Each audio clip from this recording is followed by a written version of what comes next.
ಯೇಸು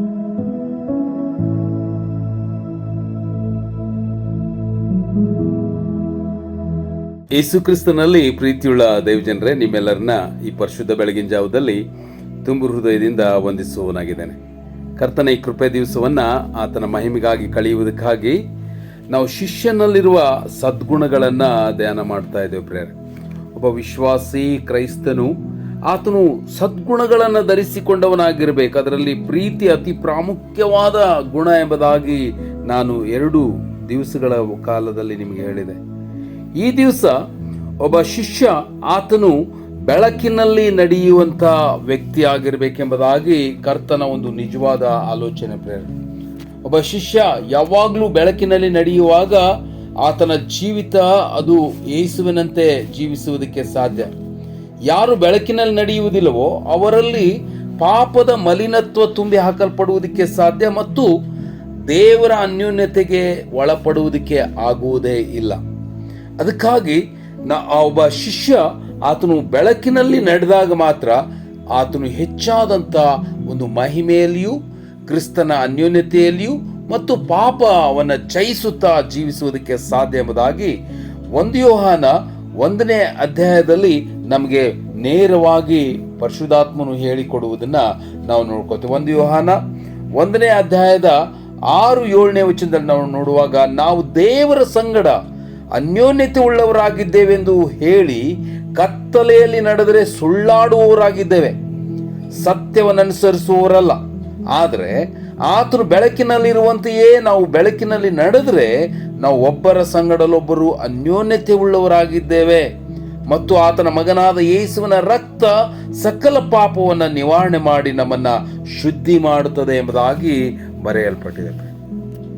ಮೊಟ್ಟ ಮೊದಲನೇದಾಗಿ ಒಬ್ಬ ಶಿಷ್ಯನ ಆಶೆ, ನಾನು ಬೆಳಕಿನಲ್ಲಿ ನಡೆಯಬೇಕು. ಪ್ರಿಯರೇ, ನಮ್ಮನ್ನ ಕರೆದಾತನು ನಾವು ಬೆಳಕಿನಲ್ಲಿ ಇರಬೇಕೆಂಬುದೇ ಆತನ ಮಹಿಮೆಯ ಆಶೆ ಆಗಿದೆ. ನನ್ನ ಪ್ರಿಯರೇ, ನಾವು ಎಫೆಸದವರು ಬರೆದ ಪತ್ರಿಕೆ 5ನೇ ಅಧ್ಯಾಯದ 8ನೇ ವಚನದಲ್ಲಿ ನೋಡುವಾಗ, ನೀವು ಹಿಂದಿನ ಕಾಲದಲ್ಲಿ ಕತ್ತಲೆಯಾಗಿದ್ರಿ, ಆದರೆ ಈಗ ನೀವು ಬೆಳಕಿನಲ್ಲಿದ್ದು ಕ್ರಿಸ್ತನಲ್ಲಿದ್ದು ಬೆಳಕಾಗಿದ್ದೀರಿ.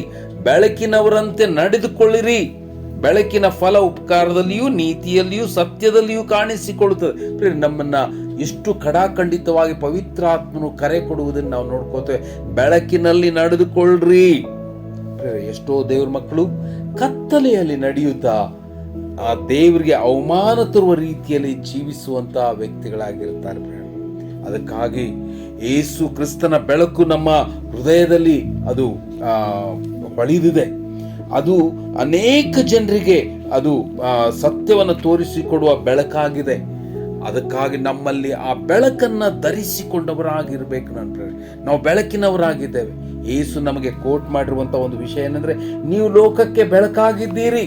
ಮತ್ತಾಯನ ಬರೆದ ಸುವಾರ್ತೆ 5ನೇ ಅಧ್ಯಾಯದ 16ನೇ ವಚನದಲ್ಲಿ ಯೇಸು ನೇರವಾಗಿ ನಮ್ಮನ್ನ ನಾವು ಬೆಳಕು ಎಂಬುದಾಗಿ ಹೇಳಿದರು. ಅದಕ್ಕೆ ನಾವು ಬಹಳ ಪ್ರಾಮುಖ್ಯವಾಗಿ ನಮ್ಮಲ್ಲಿ ಆ ಬೆಳಕಿನ ಜೀವಿತಕ್ಕಾಗಿ ತವಕ ಅತಿ ಅಗತ್ಯ. ಪ್ರೇರಣೆ, ಯಾಕಂದ್ರೆ ಈಗಿನ ಕಾಲ ಅದು ಕತ್ತಲೆಯ ಕಾಲ ಎಂಬುದಾಗಿ ರೋಮಾಪುರದವರು ಬರೆದ ಪತ್ರಿಕೆ 13ನೇ ಅಧ್ಯಾಯದಲ್ಲಿ 11ನೇ ವಚನದಿಂದ 14 ವಚನಗಳವರೆಗೆ ನಮಗೆ ಎಕ್ಸ್ಪ್ಲನೇಷನ್ ಮಾಡುವುದನ್ನು ನಾವು ನೋಡ್ಕೋತೇವೆ.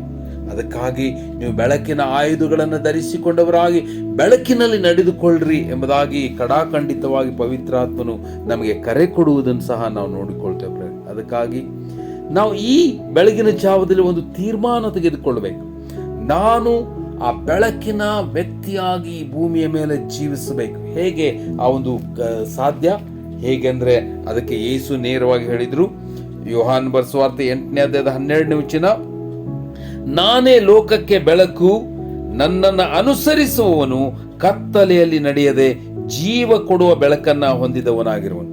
ನೋಡ್ರಿ, ಯಾರು ಯೇಸುವಿನ ಆ ಬೆಳಕನ್ನ ಹೊಂದುತ್ತಾರೋ ಅಂದ್ರೆ ಆತನ್ನ ಹಿಂಬಾಲಿಸ್ತಾರೋ ಅವರು ಆ ನಿಜ ಬೆಳಕನ್ನ ಹೊಂದಿಕೊಂಡವರಾಗಿರ್ತಾರೆ ಮತ್ತು ಕ್ರಿಸ್ತನೊಂದಿಗೆ ನಡೆಯುವುದಕ್ಕೆ ಸಾಧ್ಯ ಎಂಬುದಾಗಿ ದೇವರ ವಾಕ್ಯ ನೇರವಾಗಿ ನಮಗೆ ಕರೆ ಕೊಡುವುದನ್ನು ನಾವು ನೋಡ್ಕೋತೇವೆ. ಅದಕ್ಕಾಗಿ ನಾವು ಯೇಸುವಿನಂತೆ ಈ ಭೂಮಿಯ ಮೇಲೆ ನಡೆಯಬೇಕಾಗಿದ್ರೆ ನಮ್ಮ ಜೀವಿತ ಅದು ಬೆಳಕಾಗಿರ್ಬೇಕು. ಬೆಳಕಿನ ಒಂದು ಫಲ ನಮ್ಮ ಜೀವಿತದಲ್ಲಿ ತುಂಬಿ ಹಾಕಲ್ಪಟ್ಟಿರ್ಬೇಕು. ಪ್ರೇರಣೆ, ಅದಕ್ಕಾಗಿ ನಾವು ಈ ಬೆಳಗಿನ ಜಾವದಲ್ಲಿ ಕರ್ತನ ಸನ್ನಿಧಾನದಲ್ಲಿ ಹೋಗಿ, ಕರ್ತನೆ ನನ್ನನ್ನ ಆ ಬೆಳಕಿನ ವ್ಯಕ್ತಿಯನ್ನಾಗಿ ಮಾರ್ಪಡಿಸು ಕರ್ತನೆ. ನನ್ನಲ್ಲಿರುವ ಎಲ್ಲಾ ಕತ್ತಲೆಯ ಸಂಗತಿಗಳನ್ನ ತೆಗೆದುಹಾಕು. ಕತ್ತಲೆಗೆ ಅನುಗುಣವಾದಂಥ ಎಲ್ಲಾ ವಿಷಯಗಳನ್ನ, ಎಫೆಸ್ಯ 5ನೇ ಅಧ್ಯಾಯದ 14ನೇ ವಚನ, ಸತ್ತವರನ್ನ ಬಿಟ್ಟು ಏಳು, ಕರ್ತನು ನಿನಗೆ ಬೆಳಕನ್ನು ಕೊಡ್ತಾನೆ ಎಂಬುದಾಗಿ ಬರೆಯಲ್ಪಟ್ಟಿದೆ. ಪ್ರಿಯರೇ, ನಾವು ಯಾವಾಗ ಆ ಸತ್ತ ಸಂಗತಿಗಳಿಂದ ಹೊರಗೆ ಬರ್ತೇವೋ ಅವಾಗ ಮಾತ್ರ ಬೆಳಕನ್ನು ಹೊಂದುವುದಕ್ಕೆ ಸಾಧ್ಯ.